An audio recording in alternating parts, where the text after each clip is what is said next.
Right now at 5:30, drag queen by night, nurse by day. A performance long ago turns into a real drag for one South Florida man. Good evening, I'm Elliot Rodriguez. And I'm Erica Von Teal. A longtime Broward nurse is fighting to get his job back at a nursing home. This after he was fired on the spot. CBS 4's Ted Scouten shows us it stems from a bar raid from more than 3 decades ago. This is dramatic drag time now. Are you all ready for dramatic drag? Tiny Tina's been doing Fort Lauderdale drag shows for almost 40 years. The lady ain't been born and take off the place of a horn. And for nearly 40 years, Tiny Tina, also known as Ray Fetcho, has been a nurse. That is until a couple weeks ago when he was fired on the spot for something that happened more than 30 years ago. I was flabbergasted. It's like, you know, you always hear about your past coming back to bite you in the butt.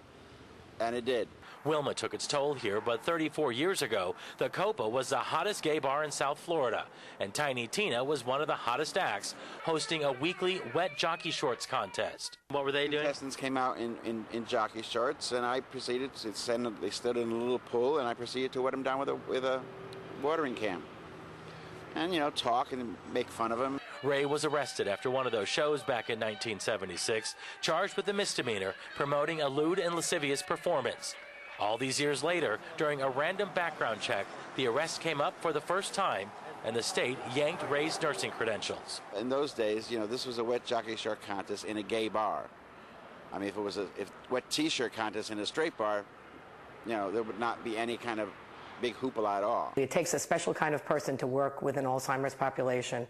Linda Greenfield's mom has Alzheimer's. She's been Ray's patient for years. Certainly what he did 30 some odd years in the past was not of any concern whatsoever. I thought the whole thing with him having to leave was ridiculous. The law is there to keep dangerous criminals from preying on the weak.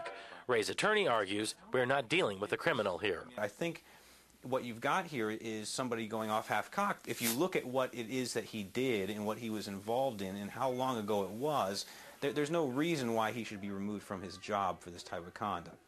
So now, after more than 3 decades after that incident happened here at the Copa, the attorneys for Tiny Tina are now requesting a hearing from the state as soon as possible, trying to get this whole thing cleared up.